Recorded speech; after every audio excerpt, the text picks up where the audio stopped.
What if Naruto was a Mega Prodigy Part 8? Let's go. Before going into further detail about Naruto's lover, there's gonna be a time skip, and actually it's gonna be a pretty big one, of 2 years, this making Naruto 11 years old. Itachi's now 9 years old, so is Naruto's younger sister by the way, though she's about 9.5. And Sasuke, who isn't very important to the story, is now 3 years old. Actually, a little less, but it's not important. Anyways, so Naruto's lover is about Naruto's age, a tiny bit younger, actually, and her name is Naomi Uchiha. They met each other through Shisui, as they were both pretty close to Shisui, though of course Naruto and Shisui were homies, best friends, basically since birth. But of course Shisui also had some other friends, and so Naomi and Naruto met, and they had a special connection. So you can imagine what happened. Though since they're very young still, well, not super young, but they are pretty young still, they're not gonna have a lot of lovey-dovey stuff, but they do like each other. Now, Naruto over this time actually had even more motivation than, say, Shisui did, and even Kakashi, which is why he was actually the one who did the most missions and put the most effort in. And he did so many missions, literally so many missions, there weren't enough missions for other villages. He did so many missions that if he continued for maximum 1 more year, he could quite literally retire at the age of 11 or 12. This man is insane. Everybody respects him, and nobody doubts him, ever. No matter what happens, he is the man. Whilst Minato is of course still an absolute legend, a lot of people have at least had the consideration that Naruto will very likely overpower his father very soon, if not he's already done it. He has the speed, he has more chakra, he has the battle smarts, and the jutsus to back it up too. He's like a copy of Minato, but better. Now, something to note is, in canon, Itachi at this point would have, the Uchiha clan, but that's not gonna happen because Danzo's out of the picture, and the Nine-Tails attack wasn't as crucial as in canon, so the Uchiha weren't under any problem, as they did actually play a big role in saving people, and Shisui played a big role in, well, suppressing the Nine-Tails, which is why the Uchiha were more than fine. And a lot of them were actually welcome to go back to the normal village, treated as normal citizens. Now back to Naruto and his girlfriend. Not quite girlfriend though yet. She is what some might call a tsundere, if you know what I mean. She is pretty powerful though. While it's nowhere near as powerful as Naruto or Shisui, especially not Naruto, she isn't bad, and has already pretty powerful Chunin, soon to be Jonin if she keeps it up, which is still really good for an 11-year-old. The thing is, the new generation, or at least a few of them, such as Naruto, Shisui, Itachi, Kasumi, and so on, are setting really high standards for their age group, which is pretty detrimental to a lot of their mental health, as they seem pretty depressed. So that is a big issue, but some of them have actually stepped up and trained harder, and therefore the village has actually gotten a surge of more powerful Chunin, and even some Jonin, well, future Jonin for now, which is really good for the village. Anyways, Naruto, along with his girlfriend, Naomi, went on missions pretty regularly actually, because Naruto sometimes even requested for her to join him, even if she tried to make it look like she didn't want to. They both enjoyed it very much, and they even had some fun, even when they were B or even A ranked missions.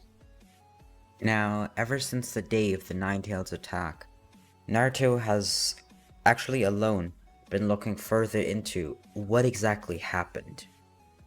And a great way to do this was actually to, well, quote-unquote, interview the kidnapper, the one with the borrowed Mangekyo Sharingan, who had still not been returned to its original user, Madara. And whilst Konoha was about to dispose of the body, as he had already now died, as he was already on the brink of death, and through trying to get as much information out of him as possible, as well as because of the further strain of the Mangekyo in his eyes, it basically took away the last bit of chakra and life energy he had until he died. And that brings us back to the moment where his body is about to be disposed of, when Naruto takes the Mangekyo Sharingan, the one he had, and implants it in his left eye. Now, usually this eye would be stuck in its current form.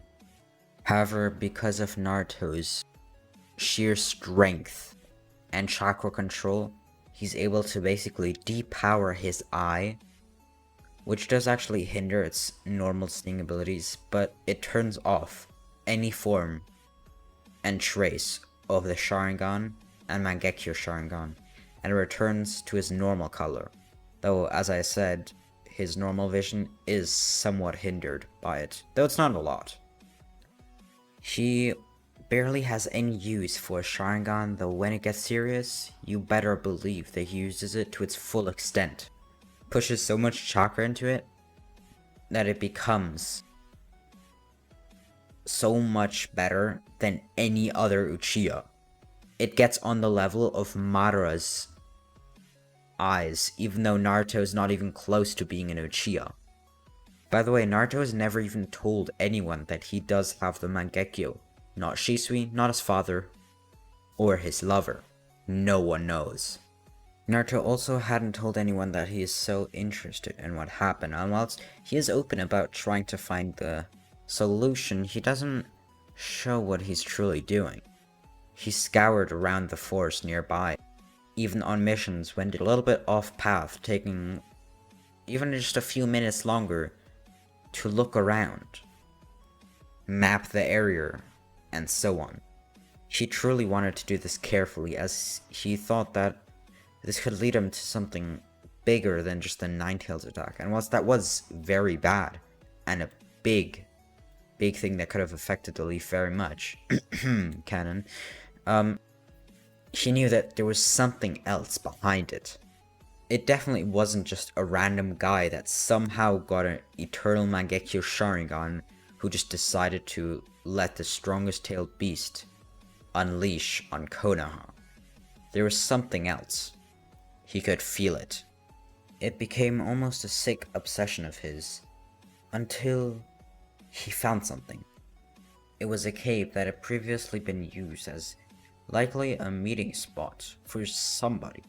He still felt chakra stains. One of them with a powerful dojutsu, even more powerful than any form of the Sharingan.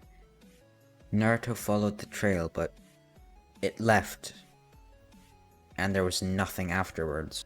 However, this was the closest he's ever gotten to anything. It was a big milestone. Now he had even more motivation to search down the enemy. Until one day, for some reason, he felt a pain in his chest. It was as if part of him was split. It had died. Now this was, of course, the real Uchiha Madara, who had died just minutes ago, and since part of his chakra and one of his eyes was inside of Naruto, Naruto had somewhat of a connection to him, and therefore felt if something happened to Madara. So when he died, well, Naruto felt it. It was a very bad pain, actually. He almost passed out. as it truly felt like he was dying along with Madara, though of course, he had no long-term damage. However, even though this happened, and it was a minor setback, Naruto continued to hunt for the enemy until he thought about an organization named the Akatsuki. It had been active for a few years now and was known as the strongest and deadliest organization far and wide, likely powerful enough to take down more than one shinobi village, therefore classed as SS plus rank, as not even a single team of shinobi, a team being up to 10 people, could capture or destroy the Akatsuki. This would take perhaps an entire village, and even then, the odds are against them. The Akatsuki was truly a menacing force, with powers unrivaled and unmatched by anyone. However, as the Akatsuki was getting more and more active, Minato had considered them fighting against the Akatsuki, as now, more than ever, they had strong fighters, though perhaps in a few more years they'd be even better off, as people from Naruto's generation and even younger would become more powerful and turn into actually really good fighters, as they still needed time. They were young children, but if they were as old and experienced as the other shinobi, well, it'd be a whole different story. They would easily win, right? Right? Whatever, even if they weren't going to full out attack the Akatsuki, they would have to watch them, spectate their every single move, and look at what they're doing. Perhaps find out their hideouts, check their plans, their strategies. If we want to stop them, we need to destroy them from the inside. Minato had a solid plan, though it would take at least a year to complete. Naruto and Shisui single-handedly were sent off to do separate missions. Shisui sent off to gather information about the hideouts of the Akatsuki, and even if he just found one, that'd be a successful mission, as it was extremely hard to find anything about them. They were very secretive, and if you ever found anything about them, well, let's just say you would be in danger. So no one even wanted to do it. It was a scary mission. However, Naruto and Shisui were up for the task, because Naruto was actually doing a little bit of a separate mission. He should gather as much information as possible about the individual members and their plans, and if he could, why they joined the Akatsuki. This could give the Leaf more information to deal with the Akatsuki and defeat them. Or if they can't do that, perhaps defeat every single member one-on-one. Both of the Jonin's mission, or Anbu, at this point they were kind of a mix, so it doesn't really matter. Their missions went pretty successful.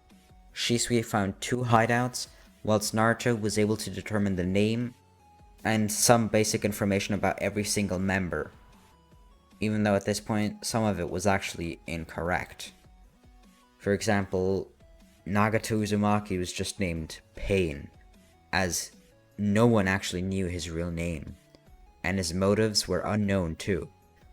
All Naruto knew is that he was the companion of Konan, another member, using paper release. However, he did find out that Pain is most likely actually, the one with the strong dojutsu, though he can't be for 100% sure, as he's never seen any of the members. So, their missions went well, and that gave more motivation for other shinobi. First, it was their close friends, like Naruto's lover, and Itachi wanted to go along. Naruto's younger sister did too, and then more and more older Jonin and powerful Chunin wanted to tag along too, and more missions went. Gain information, practiced teamwork formations, they were more prepared than ever and had all the information necessary. It would be a hard fight, but this was the best chances that they could ever hope for. And that'll be in the next episode. Hope you enjoyed. Make sure to like, subscribe, and all that. And there's some peace.